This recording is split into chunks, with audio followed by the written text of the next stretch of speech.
Book of Proverbs, chapters 21 to 31. Let's do it.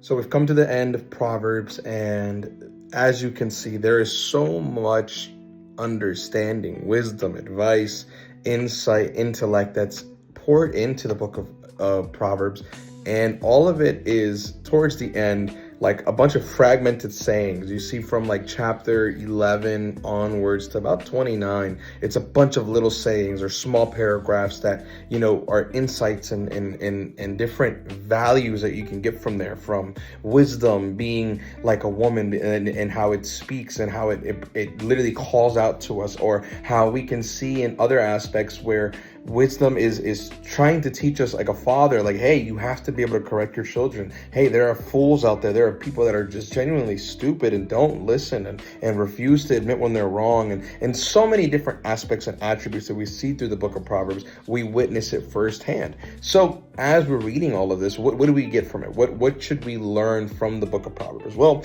the reality is everything. Everything we learn from the book of Proverbs is insights. Its value is there because it's timeless. Now, remember, none of the Proverbs that we have are direct commandments, instructions, or, you know, like you have to do this if you want to be obedient to God. It's not like that at all. The actual purpose of Proverbs is to give you the understanding, to give you insights that there is great value in honoring God and living a wise life. And that leads us to the last two chapters, which is chapters 30 and 31, where we see Agur, this king, he's basically calling out to God like, yo, I'm an idiot. How do I make this tangible? How can I make this real? How can I understand all this wisdom? And we see in chapter 31, the most infamous chapter, you hear, about how our wives should portray this image of a godly Proverbs 31 woman. Well, we see here in Proverbs 31 that wisdom, the same person that was being, described early on in the book,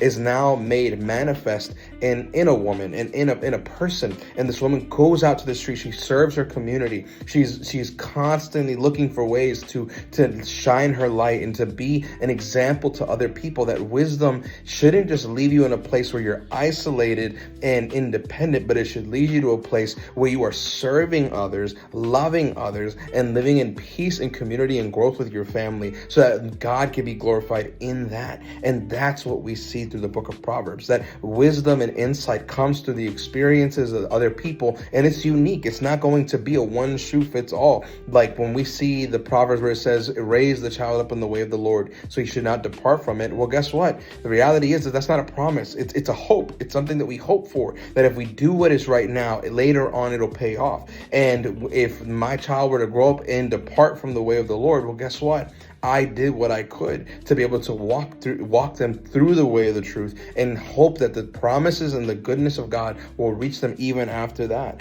And we see that exception, we see that uniqueness in the book of Job, and what we'll see now in the book of Ecclesiastes. That's all I have for you guys today. Catch you in the next one.